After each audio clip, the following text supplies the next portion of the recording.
어느 순간부터 문득 이런 생각이 듭니다. 예전에는 전화번호부에 사람이 가득했는데 지금은 먼저 연락할 사람이 손에 꼽히는구나.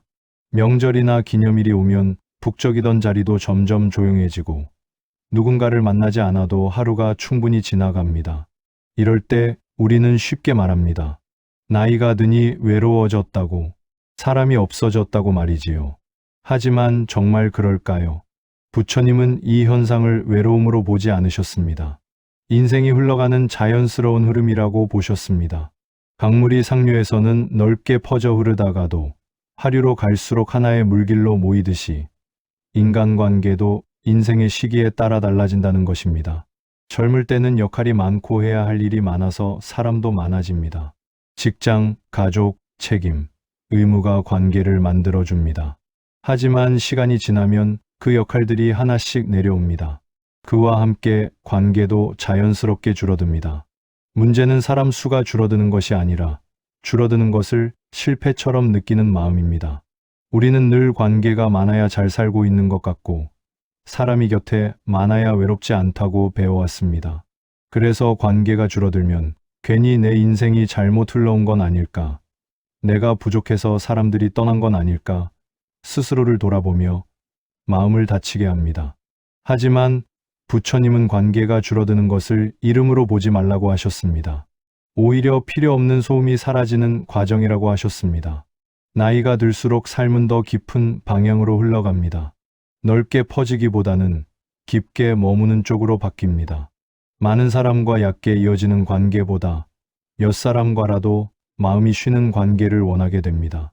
이것은 외로워졌기 때문이 아니라 마음이 이제 무엇이 중요한지 알게 되었기 때문입니다. 예전에는 웃으며 넘겼던 관계가 이제는 피곤하게 느껴지고 맞추기 위해 애썼던 만남이 부담으로 다가옵니다. 부처님은 인연에는 때가 있다고 하셨습니다. 시작의 때가 있듯이 물러나는 때도 있다는 말입니다. 억지로 붙잡지 않아도 되는 시기가 오면 관계는 자연스럽게 정리됩니다. 이때 중요한 것은 줄어드는 관계를 원망하지 않는 것입니다. 그것은 인생이 당신을 혼자 남겨두려는 것이 아니라 조금 더 가벼운 마음으로 살게 하려는 흐름일지도 모릅니다. 사람이 줄어든다는 것은 비워진다는 뜻이 아니라 정리된다는 뜻입니다. 관계가 단순해질수록 마음은 오히려 또렷해집니다. 누구에게 잘 보여야 할지, 누구의 눈치를 봐야 할지가 줄어들기 때문입니다. 그렇게 인생은 시끄러운 계절을 지나 조용하지만 깊은 계절로 들어갑니다.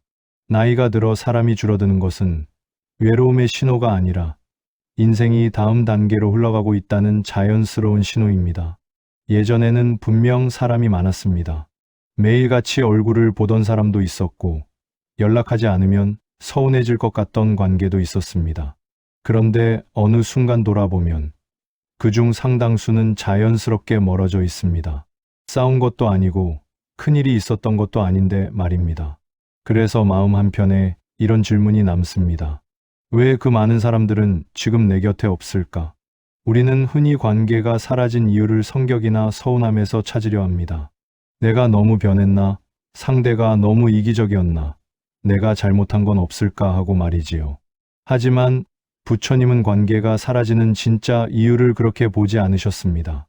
대부분의 인연은 잘못이 아니라 역할이 끝났기 때문에 흩어진다고 보셨습니다. 젊을 때의 관계는 마음보다 역할로 이어진 경우가 많습니다. 같은 직장에서 일했기 때문에, 아이를 함께 키우는 시기였기 때문에, 비슷한 목표를 향해 달려가고 있었기 때문에 가까웠던 인연들입니다. 그 역할이 사라지면 관계도 자연스럽게 느슨해집니다. 더 이상 매일 만날 이유가 없고 굳이 애써 연락하지 않아도 삶은 잘 굴러갑니다. 이때 관계가 멀어지는 것은 배신도 외면도 아닙니다. 흐름입니다. 문제는 우리가 이 흐름을 받아들이지 못할 때 생깁니다. 예전의 관계를 기준으로 지금을 재단하면 현재는 늘 부족해 보입니다. 왜 이 사람은 연락이 없을까? 왜 예전 같지 않을까 하며 마음속에서 계속 계산을 하게 됩니다. 부처님은 이 계산이 마음을 가장 먼저 지치게 만든다고 하셨습니다. 인연은 유지해서 남는 것이 아니라 맞는 때에 머물다 가는 것이라고 하셨지요. 또 하나의 이유는 마음의 방향이 달라졌기 때문입니다. 나이가 들수록 사람은 자신에게 솔직해집니다. 억지로 웃지 않게 되고 불편한 관계를 참아내지 않게 됩니다. 예전에는 참고 넘겼던 말과 태도가 이제는 마음을 오래 건드리기 시작합니다. 그래서 자연스럽게 거리를 두게 됩니다. 이것은 냉정해진 것이 아니라 마음이 더 이상 무리하지 않겠다고 결정한 것입니다. 부처님은 인연이 끝날 때 억지로 이유를 만들지 말라고 하셨습니다. 끝났다는 사실만으로도 충분하다고 하셨습니다. 모든 인연이 평생 가야 할 필요는 없습니다. 잠시 함께 웃고 서로에게 필요한 역할을 해주고 조용히 흩어지는 인연도 귀한 인연입니다. 지금 곁에 남아있는 사람이 적다고 해서 인생이 줄어든 것은 아닙니다. 오히려 마음에 남는 사람만 남았다는 뜻일지도 모릅니다. 관계가 사라진 자리를 실패로 채우지 말고 흐름으로 바라볼 수 있을 때 마음은 훨씬 가벼워집니다. 인연은 떠나가도 그 시간이 헛된 것은 아니었음을 알게 되기 때문입니다. 사람이 하나둘 줄어들기 시작하면 마음은 이상한 방향으로 먼저 반응합니다. 외롭다기보다 불안해집니다. 아직 혼자가 된 것도 아닌데 괜히 마음이 허전해지고 설명하기 어려운 두려움이 올라옵니다. 예전에는 자연스럽게 지나갔을 저녁 시간이 어느 날부터는 유난히 길게 느껴지고 조용한 집 안이 낯설게 느껴지기도 합니다. 이때 우리는 흔히 외로워졌다고 말하지만 부처님은 이 마음을 외로움보다 두려움에 가깝다고 보셨습니다. 그 두려움의 정체는 혼자 있음 그 자체가 아닙니다. 사람이 줄어들면서 드러나는 질문 때문입니다. 이제 나는 누구에게 필요할까? 아프면 누가 알아줄까? 내가 사라져도 기억해 줄 사람이 있을까? 이런 생각들은 말로 꺼내지지 않지만 마음속에서 조용히 커집니다. 관계가 많을 때는 굳이 마주하지 않아도 되었던 질문들이 사람이 줄어들자 자연스럽게 고개를 듭니다. 부처님은 이 두려움을 존재에 대한 불안이라고 하셨습니다. 우리는 관계를 통해 나의 자리를 확인해 왔습니다. 누군가를 돕고 함께하고 불러주는 이름이 있을 때 나는 여기에 있다고 느꼈습니다. 그런데 그 관계들이 줄어들면 마음은 마치 발밑이 허공이 된 것처럼 느껴집니다. 그래서 외로움보다 먼저 불안이 올라옵니다. 혼자가 되어서가 아니라 나라는 존재가 희미해질 것 같아서 두려운 것입니다. 이때 많은 사람들이 다시 사람을 붙잡으려 합니다. 굳이 필요 없는 만남을 이어가고 마음이 불편한 관계도 놓지 못합니다. 혼자 있는 것보다 불안한 마음을 견디기 어려워서입니다. 하지만 부처님은 이때의 불안은 사람으로 채워도 사라지지 않는다고 하셨습니다. 왜냐하면 이 두려움은 관계의 수가 아니라 마음의 중심이 흔들리고 있기 때문에 생기기 때문입니다. 사람이 줄어드는 시기는 마음이 바깥이 아니라 안쪽으로 향하는 시기입니다. 그동안 관계 속에서 확인하던 나의 자리를 이제는 스스로에게서 찾아야 하는 시기이기도 합니다. 그래서 처음에는 불안합니다. 익숙하던 방식이 더 이상 통하지 않기 때문입니다. 하지만 이 불안은 잘못된 신호가 아니라 인생이 다음 단계로 넘어가고 있다는 표시일 수 있습니다. 부처님은 혼자 있는 시간을 두려워하지 말라고 하셨습니다. 혼자 있음은 결핍이 아니라 더 이상 역할로 자신을 증명하지 않아도 되는 자리이기 때문입니다. 사람이 줄어들수록 마음이 불안해지는 것은 약해져서가 아니라 이제 비로소 나 자신과 마주하기 시작했기 때문입니다. 이 순간을 도망치지 않고 바라볼 수 있을 때 불안은 조금씩 자리를 옮기고 마음은 새로운 균형을 찾아가기 시작합니다. 사람이 줄어드는 이유를 조금 더 깊이 들여다보면 결국 인연이라는 말 앞에 서게 됩니다. 우리는 인연을 쉽게 영원한 것으로 착각합니다. 한번 맺어졌으면 끝까지 가야 하고 오래 함께 했으면 반드시 남아야 한다고 믿습니다. 그래서 관계가 멀어지면 서운해하고 끝나면 실패처럼 느끼며 스스로를 탓합니다. 하지만 부처님은 이 지점에서 분명히 말씀하셨습니다. 인연은 반드시 끝난다고 말입니다. 이 말은 차갑게 들릴 수 있습니다. 마치 모든 관계가 허무하다는 뜻처럼 느껴지기도 합니다. 그러나 부처님이 말한 끝남은 버려짐이나 단절이 아니라 때가 닿음을 의미합니다. 꽃이 피는 때가 있고 지는 때가 있듯이 인연에도 시작의 때와 물러나는 때가 있다는 것입니다. 아무리 소중한 관계라도 그 역할을 다하면 자연스럽게 흩어지는 것이 삶의 이치라고 보셨습니다. 우리가 괴로운 이유는 인연이 끝나서가 아닙니다. 끝나지 말아야 한다고 마음속에서 저항하기 때문입니다. 왜 예전 같지 않을까? 왜 나를 더 이상 찾지 않을까? 왜 이렇게 변했을까? 이런 질문들은 관계를 붙잡으려는 마음에서 나옵니다. 부처님은 이 집착이 인연보다 먼저 마음을 망가뜨린다고 하셨습니다. 인연은 떠나가도 괜찮지만 집착은 마음에 상처를 남깁니다. 사람마다 인연이 머무는 시간은 다릅니다. 어떤 인연은 잠깐 스쳐가지만 깊은 흔적을 남기고 어떤 인연은 오래 함께 했어도 조용히 사라집니다. 중요한 것은 얼마나 오래였느냐가 아니라 그 인연이 내 삶에서 어떤 역할을 했느냐입니다. 그 시기에 서로에게 필요했다면 그 인연은 이미 충분히 의미를 다한 것입니다. 부처님은 인연이 끝날 때 원망하지 말고 감사하라고 하셨습니다. 끝났다는 사실이 아니라 함께한 시간에 마음을 두라는 뜻입니다. 이 가르침을 받아들이면 관계의 끝은 상처가 아니라 정리가 됩니다. 붙잡지 않아도 되는 이유가 생기기 때문입니다. 모든 관계에는 때가 있습니다. 지금 곁에 없는 사람이 틀린 인연이었던 것이 아니라 그 인연의 시간이 이미 지나갔을 뿐입니다.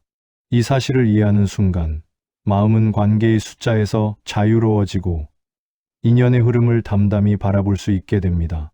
그렇게 우리는 끝남을 두려워하지 않는 마음으로 인생의 다음 계절을 맞이하게 됩니다. 사람이 줄어드는 과정을 겪다 보면 한 가지 사실이 점점 또렷해집니다. 오래 함께 했다는 이유만으로 지금도 그 관계가 좋은 것은 아니라는 점입니다. 우리는 흔히 관계를 시간으로 판단합니다. 이렇게 오래 봤는데, 이렇게 오래 함께 했는데, 이제 와서 멀어지면 안 되는 거 아니냐고 스스로를 설득합니다. 하지만 부처님은 관계를 시간으로 보지 않으셨습니다. 지금 이 순간 그 관계가 마음을 살리고 있는지를 보라고 하셨습니다. 억지로 이어온 관계에는 공통된 특징이 있습니다. 만남을 앞두고 마음이 먼저 무거워지고 대화를 하고 나면 오히려 기운이 빠집니다. 예전 이야기를 반복하고 불편한 말은 삼키고 돌아와서는 괜히 스스로를 탓합니다. 그럼에도 불구하고 관계를 놓지 못하는 이유는 대부분 하나입니다. 여기까지 왔는데 이제 와서 그만두면 너무 매정한 사람 같아서 혹은 내가 잘못한 것 같아서입니다. 부처님은 이런 마음을 연민이 아니라 집착으로 보셨습니다. 상대를 위한 것처럼 보이지만 사실은 관계가 끝났다는 사실을 받아들이지 못하는 내 마음을 위한 경우가 많기 때문입니다. 오래된 관계를 유지해야만 내가 의리 있는 사람이고 좋은 사람인 것 같다는 생각이 마음을 붙잡습니다.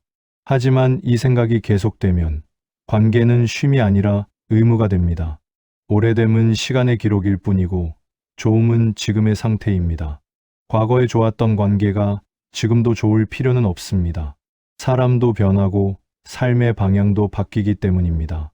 부처님은 인연은 고정된 것이 아니라 조건이 맞을 때 잠시 머무는 것이라고 하셨습니다. 조건이 달라지면 인연의 모습도 달라지는 것이 자연스럽습니다. 억지로 이어진 관계는 마음을 소모시킵니다. 상대를 미워하지 않으려고 애쓰고 불편함을 합리화하고 스스로를 설득하는데 에너지를 씁니다. 그러다 보면 정작 내 마음을 돌볼 힘은 남지 않습니다. 부처님은 수행이란 마음을 소진시키는 것을 견디는 일이 아니라 괴로움의 원인을 알아차리고 멈추는 일이라고 하셨습니다. 관계를 정리한다는 것은 차갑게 돌아서는 일이 아닙니다. 더 이상 지금의 나를 지치게 하지 않겠다는 선택입니다. 오래 함께 했다는 이유만으로 마음을 계속 쓰게 할 필요는 없습니다. 관계는 오래되어서 귀한 것이 아니라 지금의 나에게 숨 쉴 자리를 주기 때문에 귀한 것입니다. 이 사실을 받아들이는 순간 우리는 관계 앞에서 조금 더 솔직해질 수 있습니다. 그리고 그 솔직함이 남은 인연들을 더 편안하게 만들어줍니다. 관계를 오래 지켜온 사람들 가운데에는 공통된 얼굴이 있습니다. 겉으로는 묻어내 보이지만 속은 늘 피곤한 얼굴입니다. 웬만한 말에는 웃어넘기고 불편한 상황에서는 먼저 고개를 숙이고 갈등이 생기면 자신의 마음부터 접어왔던 사람들입니다. 이런 사람들은 대개 이렇게 말합니다. 그냥 내가 참으면 되지. 그런데 이 그냥이 쌓여 마음을 먼저 닳게 만듭니다. 우리는 참고 맞추는 것이 관계를 지키는 가장 좋은 방법이라고 배워왔습니다. 특히 나이가 들수록 더 그렇습니다. 괜히 문제를 만들지 말자. 이 나이에 갈등이 무슨 소용이 있나. 이제 와서 관계를 깨면 내가 손해지. 이런 생각들이 마음을 앞서갑니다. 그래서 불편함을 말하지 않고 서운함을 삼키고 마음의 기준을 계속 낮춥니다. 관계는 유지되지만 그 대가는 고스란히 내 마음이 치르게 됩니다. 부처님은 이런 상태를 인욕이라 부르지 않으셨습니다. 진짜 참음은 마음이 다치지 않는 상태에서 가능한 것이지 마음을 깎아내며 버티는 것이 아니라고 하셨습니다. 참고 맞추며 지켜온 관계는 겉으로는 평온해 보여도 안에서는 끊임없이 자신을 억누르는 싸움이 이어집니다. 그리고 이 싸움은 결국 몸과 마음에 신호를 보냅니다. 이유 없는 피로, 갑작스러운 무기력, 사람을 만나기 싫어지는 마음으로 나타납니다. 이때 많은 사람들은 스스로를 탓합니다. 내가 예민해졌나? 나이가 들어서 그런가? 마음이 약해진 건 아닐까? 하지만 부처님의 시선은 달랐습니다. 마음이 약해진 것이 아니라 너무 오래 강해지려고 애써왔다는 것입니다. 관계 속에서 늘 참는 역할을 맡았던 사람일수록 자신의 마음을 돌보는 법을 뒤로 미뤄왔습니다. 참고 맞추는 관계의 가장 큰 문제는 나 자신이 관계에서 사라진다는 점입니다. 내 기분, 내 생각, 내 한계는 중요하지 않게 되고 오직 관계를 유지하는 것이 목적이 됩니다. 그러다 보면 어느 순간 이런 질문이 올라옵니다. 이 관계 안에 나는 어디에 있을까? 이 질문이 올라올 때 마음은 이미 많이 달아있는 상태입니다. 부처님은 관계가 마음을 해친다면 그 관계는 이미 중도를 벗어났다고 하셨습니다. 관계는 서로를 깎아내며 유지하는 것이 아니라 함께 있을 때 숨이 쉬어져야 하는 것입니다. 이제는 관계를 지키기 위해 나를 버리는 삶에서 나를 지키기 위해 관계를 돌아보는 삶으로 방향을 바꿀 때입니다. 마음이 먼저 달아버렸다는 사실을 인정하는 순간 비로소 회복은 시작됩니다. 사람이 하나둘 곁에서 멀어질 때 우리는 흔히 이렇게 말합니다. 사람을 많이 잃었다고, 관계가 줄어들었다고 말이지요. 하지만 조금만 더 깊이 들여다보면 잃어버린 것이 꼭 사람만은 아니었다는 사실을 알게 됩니다. 오히려 그 시간 동안 가장 많이 잃어버린 것은 내 마음이었습니다. 관계를 지키느라, 사람을 붙잡느라 정작 나는 관계 안에서 점점 사라지고 있었던 것입니다. 관계 속에서 사라진 내 마음은 처음부터 눈에 띄지 않습니다. 아주 작은 양보에서 시작됩니다. 이 정도는 내가 참으면 되지. 굳이 말해서 분위기를 깨고 싶지 않아. 상대가 서운해할까봐. 이렇게 한 번, 두 번 마음을 접다 보면 어느새 그것이 습관이 됩니다. 내 기준은 점점 뒤로 밀리고 상대의 기분이 관계의 중심이 됩니다.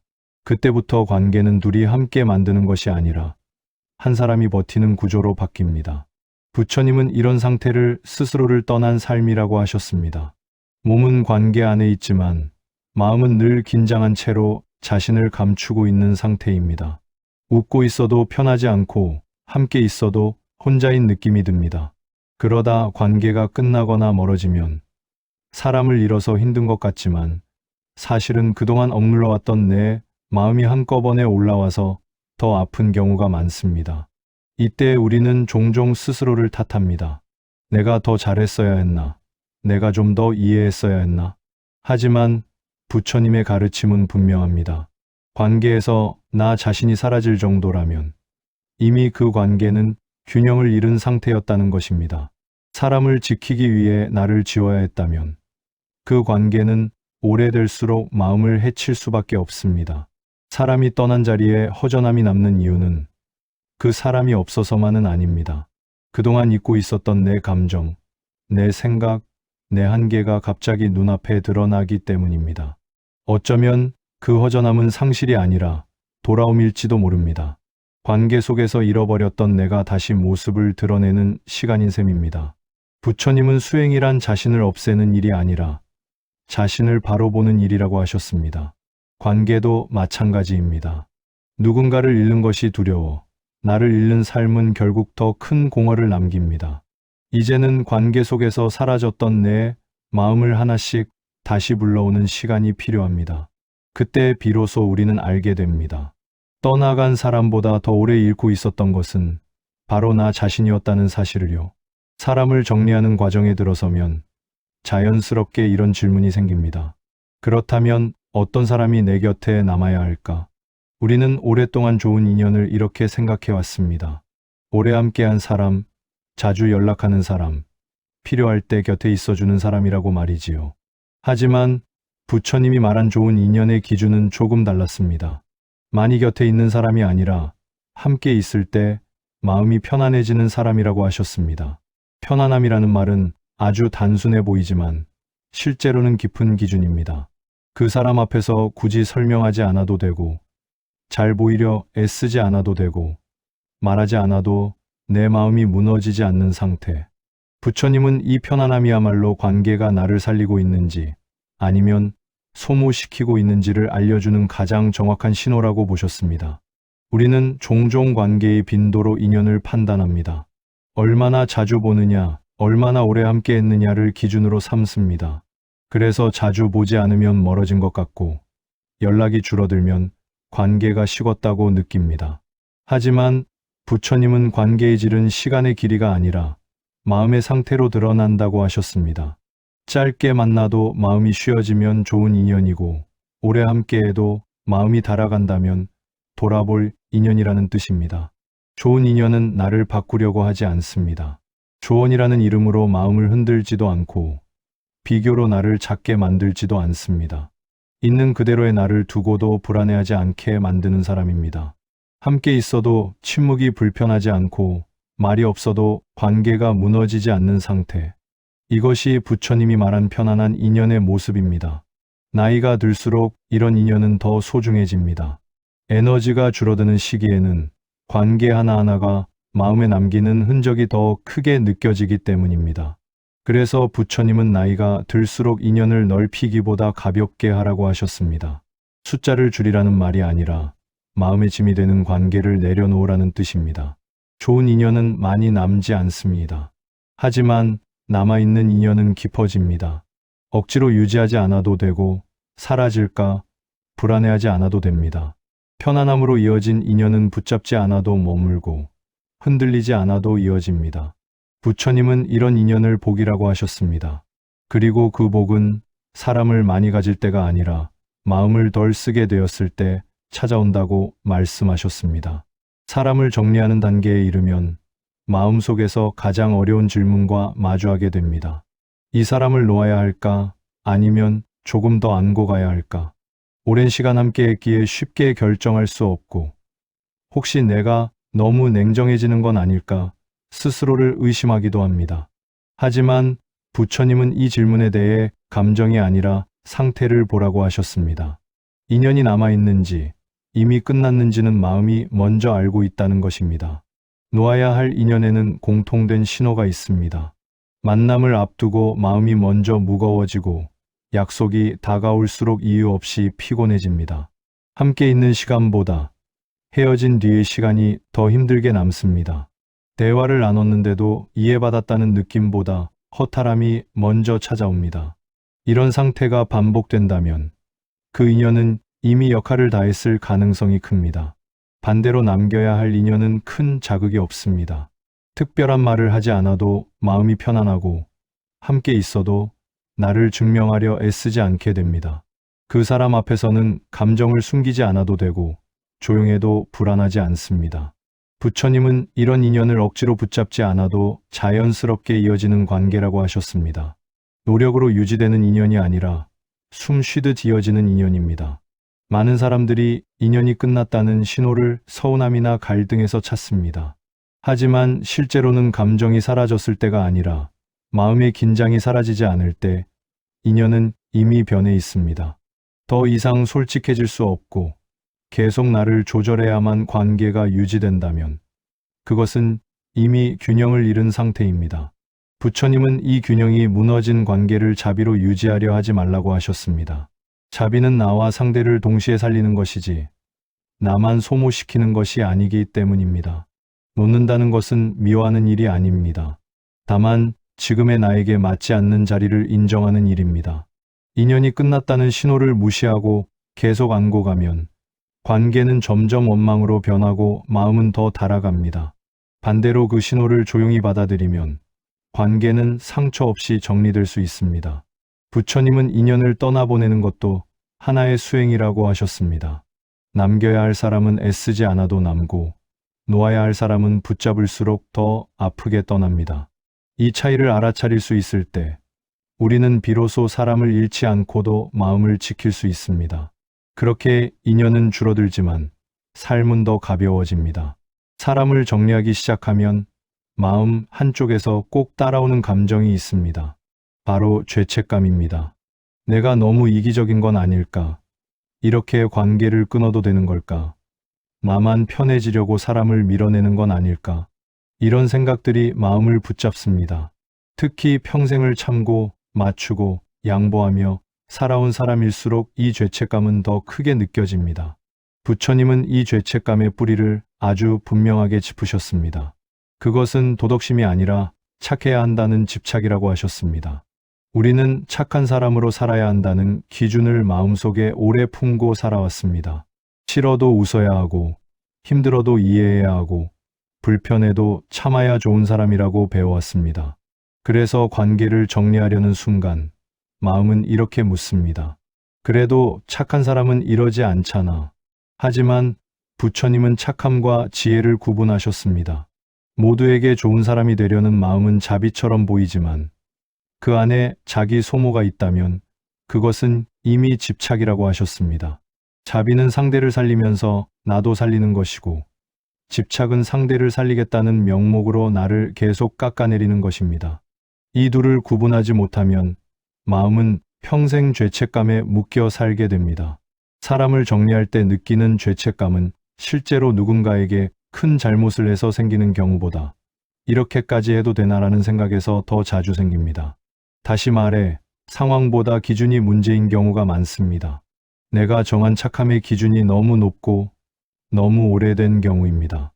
그 기준은 젊을 때 책임이 많던 시절, 나를 증명해야 했던 시절에 만들어진 것일지도 모릅니다. 부처님은 기준을 내려놓으라고 하셨습니다. 모든 인연을 끝까지 책임져야 한다는 생각, 관계를 정리하면 나쁜 사람이 된다는 생각, 참고 버텨야 덕이 쌓인다는 생각을 하나씩 내려다보라고 하셨습니다. 이 기준들이 지금의 나를 살리고 있는지 아니면 계속 묶고 있는지를 보라는 것입니다. 그 질문 하나만으로도 마음은 조금 느슨해집니다. 사람 정리는 냉정함이 아니라 정직함에 가깝습니다. 더 이상 편안하지 않은 자리를 인정하는 일이고 나를 더 이상 소모하지 않겠다는 선택입니다. 죄책감이 올라올 때마다 이렇게 말해도 좋습니다. 내가 나를 지키는 것이 누군가를 해치는 일은 아니라고. 이 말이 마음에 닿기 시작하면 사람을 정리하는 과정은 죄가 아니라 성숙으로 바뀌게 됩니다. 그렇게 마음은 착해야 한다는 굴레에서 조금씩 벗어나기 시작합니다. 사람을 하나둘 내려놓고 나면 마음속에 또 하나의 깨달음이 생깁니다. 이제는 관계가 많아지는 삶이 아니라 가벼워지는 삶으로 들어왔다는 감각입니다. 젊을 때의 관계는 버텨내는 것이었고 역할을 지키는 것이었고 책임을 다하는 자리였습니다. 하지만 나이가 들수록 그 방식은 마음을 점점 지치게 만듭니다. 부처님은 이 시기를 두고 관계의 성질이 바뀌어야 하는 때라고 하셨습니다. 젊은 시절에는 관계가 짐이어도 감당할 힘이 있었습니다. 바쁘고 복잡해도 그 안에서 의미를 찾고 나를 증명할 수 있었기 때문입니다. 하지만 시간이 지나면 몸의 힘보다 마음의 여유가 더 중요해집니다.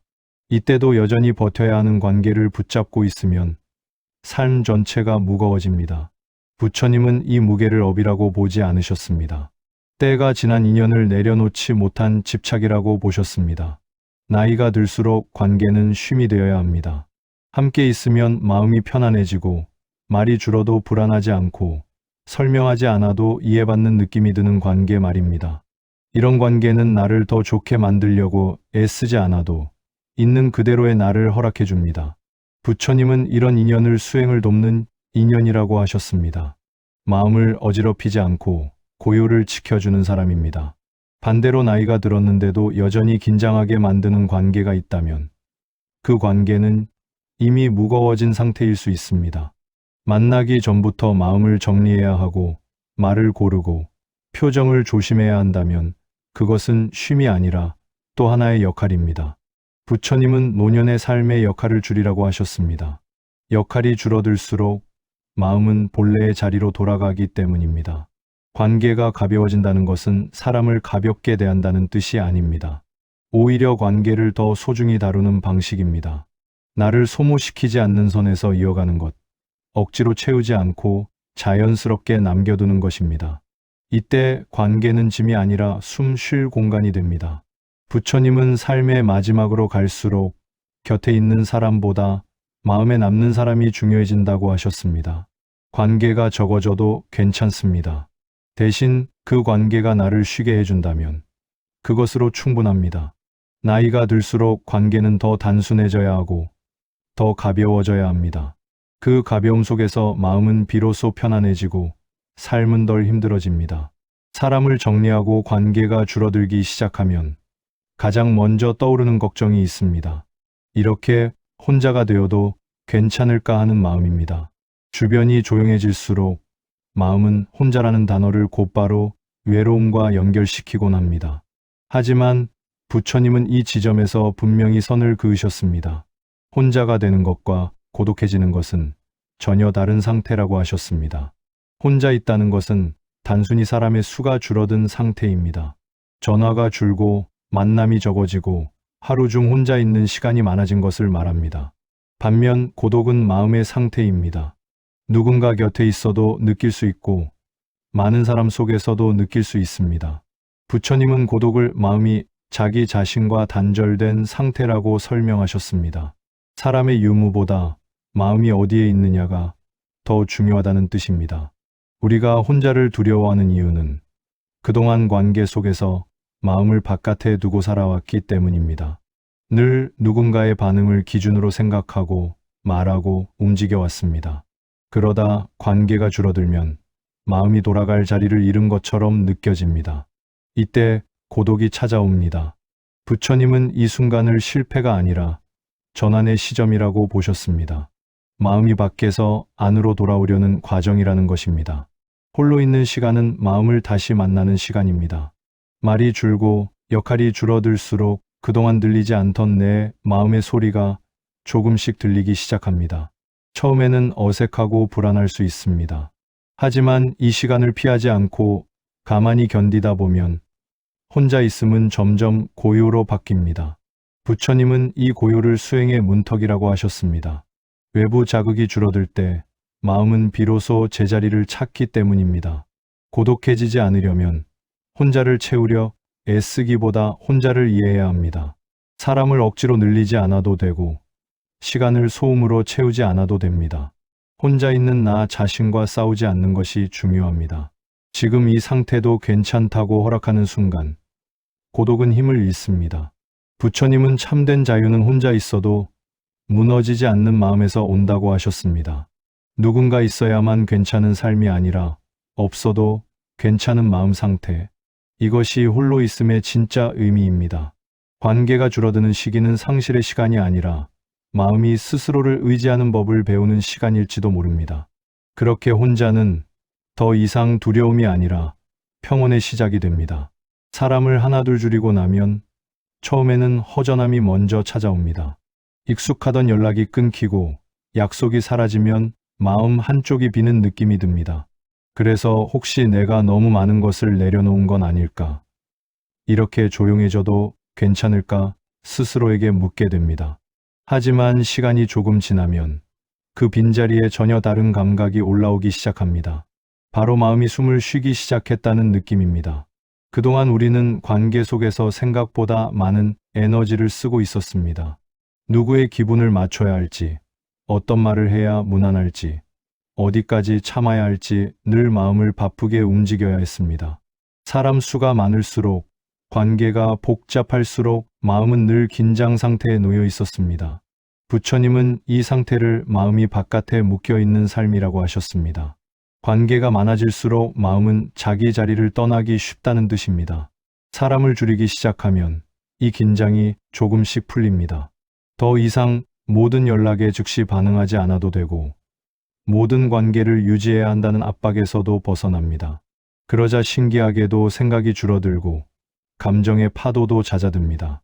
괜히 짜증이 나던 순간이 줄어들고 이유 없이 피곤하던 날도 점점 사라집니다. 마음이 다시 안쪽으로 돌아오기 시작한 것입니다. 관계가 단순해지면 하루의 결이 달라집니다. 사람 사이에서 흔들리던 마음이 잦아들고 혼자 있는 시간이 부담이 아니라 쉼이 됩니다. 무엇을 증명하려 애쓰지 않아도 되고 나를 설명하지 않아도 되는 시간이 늘어납니다. 이때 비로소 자신이 어떤 상태인지, 무엇이 편하고 무엇이 힘든지 분명하게 느껴집니다. 부처님은 이것을 마음이 살아나는 징조라고 하셨습니다. 사람을 줄였다고 해서 사랑이 줄어드는 것은 아닙니다. 오히려 남은 관계의 온도는 더 또렷해집니다.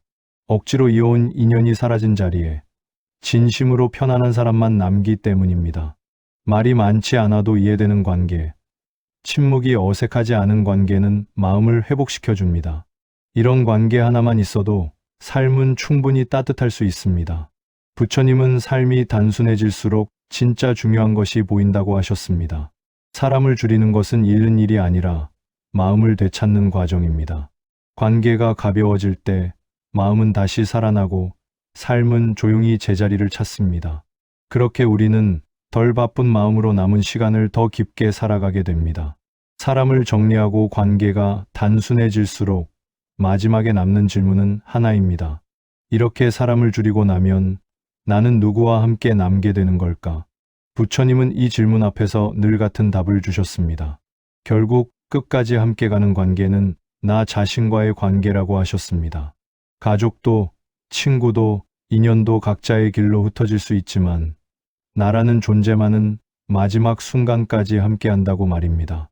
우리는 평생을 남과의 관계에 더 많은 힘을 써왔습니다. 좋은 사람으로 보이기 위해 애쓰고 갈등을 피하려고 마음을 접고 관계를 유지하기 위해 스스로를 뒤로 밀어왔습니다. 그러다 보니 정작 나 자신과는 자주 멀어졌습니다. 내 마음이 어떤지 묻기보다는 남의 마음을 먼저 살폈고 내가 힘든지보다는 관계가 깨질까를 더 걱정하며 살아왔습니다. 이 습관은 나이가 들어서도 쉽게 사라지지 않습니다. 하지만 사람이 줄어들고 관계의 소음이 사라지면 비로소 나 자신의 목소리가 들리기 시작합니다. 예전에는 무시하고 지나쳤던 몸의 신호, 마음의 피로, 혼자 있을 때 올라오는 감정들이 또렷해집니다. 부처님은 이 순간을 중요한 전환점으로 보셨습니다. 바깥의 인연보다 안쪽의 인연을 돌볼 때가 왔다는 신호라고 하셨지요. 나 자신과의 관계란 거창한 것이 아닙니다. 잘해주지 못했다고 스스로를 몰아붙이지 않고 남들 기준에 맞추지 못했다고 자신을 깎아내리지 않는 것부터 시작됩니다. 힘든 날에는 왜 이렇게 약하냐고 묻기보다 오늘은 좀 쉬어도 괜찮다고 말해주는 태도입니다.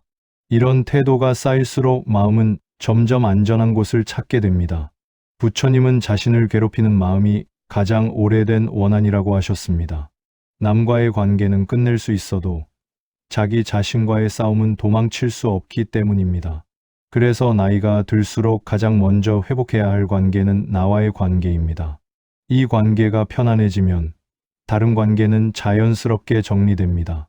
결국 이 나이에 남겨야 할 단 한 가지 관계는 끝까지 나를 떠나지 않을 나 자신입니다. 그 관계를 부드럽게 돌보는 순간 외로움은 줄어들고 마음은 단단해집니다.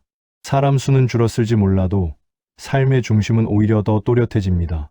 그렇게 우리는 남과 멀어지며 나에게 가까워지는 길 위에 서게 됩니다. 사람을 하나둘 내려놓고 나면 어느 순간 이런 생각이 스칩니다. 내가 사람을 정리한 게 아니라 인생을 정리하고 있었구나 하는 깨달음입니다. 줄였다고 느꼈던 것들이 사실은 불필요하게 얽혀 있던 것들이었고 남겨진 것들은 원래부터 내 삶에 꼭 필요한 것들이었다는 사실이 드러나기 시작합니다.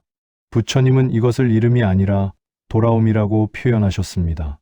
우리는 오랫동안 인생을 더하는 방향으로 살아왔습니다.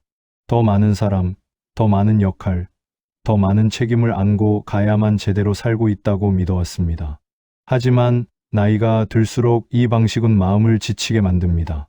감당해야 할 관계가 많을수록 삶은 복잡해지고 마음은 늘 분주해집니다. 부처님은 삶이 무거워질 때 무엇을 더할지가 아니라 무엇을 내려놓을지를 물어보라고 하셨습니다. 사람 정리는 냉정해지는 일이 아닙니다. 오히려 정직해지는 일에 가깝습니다. 더 이상 웃고 싶지 않은 자리에서 억지로 웃지 않고 상처받으면서까지 관계를 유지하지 않는 선택입니다. 이것은 누군가를 버리는 일이 아니라 스스로를 살리는 일입니다. 그동안 관계를 이유로 미뤄두었던 나 자신의 삶을 다시 앞자리에 두는 결정입니다. 사람이 줄어들면 삶이 비어 보일 수 있습니다. 하지만 그 빈자리는 공허가 아니라 여백입니다. 여백이 생기면 숨을 쉴 수 있고 숨을 쉬면 삶의 결이 달라집니다. 바쁘게 사람을 맞이하느라 놓쳤던 작은 기쁨들, 혼자 있어야 느낄 수 있는 고요함이 다시 돌아옵니다. 이때 비로소 삶은 본래의 속도를 되찾습니다. 부처님은 인연은 머무는 동안만 소중하다고 하셨습니다. 억지로 붙잡지 않아도 될 때가 오면 놓아주는 것도 지혜라고 하셨지요. 인연을 정리한다는 것은 관계를 무시하는 것이 아니라 인연의 흐름을 존중하는 태도입니다. 그 흐름을 거스르지 않을 때 마음은 자연스럽게 편안해집니다. 그래서 사람 정리는 인생 정리였습니다. 줄어든 것이 아니라 흩어졌던 마음이 다시 중심으로 돌아온 삶이었습니다. 남은 관계는 더 깊어지고 남은 시간은 더 또렷해집니다. 그렇게 우리는 덜 복잡한 인생 안에서 더 단단한 마음으로 남은 길을 걸어가게 됩니다. 여기까지 이야기를 따라오셨다면 아마 마음속에 하나쯤은 이런 생각이 남아있을지도 모릅니다. 내가 너무 많은 사람을 놓아버린 건 아닐까? 이렇게 살아도 괜찮을까 하는 물음입니다. 하지만 이 긴 이야기가 전하고 싶었던 것은 하나였습니다. 사람 정리는 실패의 신호가 아니라 삶이 다음 단계로 넘어가고 있다는 징표라는 사실입니다. 젊은 시절에는 관계가 곧 힘이었습니다. 사람을 많이 알고 많이 이어야 세상이 든든해 보였습니다. 하지만 인생의 후반부로 올수록 삶은 전혀 다른 질문을 던집니다. 누구와 함께 있느냐보다 누구와 있을 때 편안하냐가 더 중요해집니다. 그리고 그 질문에 솔직해질수록 자연스럽게 사람 수는 줄어듭니다. 부처님은 인연을 억지로 붙잡지 말라고 하셨습니다. 인연은 머물다 가는 것이지 소유하는 것이 아니기 때문입니다. 떠난 인연이 나쁘거나 남은 내가 부족해서가 아닙니다. 그저 각자의 자리와 시간이 달라졌을 뿐입니다. 이 사실을 받아들이는 순간 마음은 불필요한 죄책감에서 벗어납니다. 사람이 줄어들면서 찾아온 고요함은 외로움이 아니라 마음이 돌아온 자리일지도 모릅니다. 이제는 누군가에게 맞추느라 나를 잃지 않아도 되고 설명하지 않아도 되는 삶입니다. 혼자 있는 시간이 늘어났다면 그것은 비어있다는 뜻이 아니라 채울 수 있는 공간이 생겼다는 의미입니다. 이 나이에 사람을 정리했다면 그것은 인생을 함부로 버린 것이 아닙니다. 오히려 이제야 삶을 제대로 바라보기 시작했다는 증거입니다. 남은 시간은 더 조용하게, 그러나 더 깊게 살아도 충분합니다. 오늘 이 이야기가 스스로의 선택을 조금 더 믿을 수 있는 힘이 되었기를 바랍니다.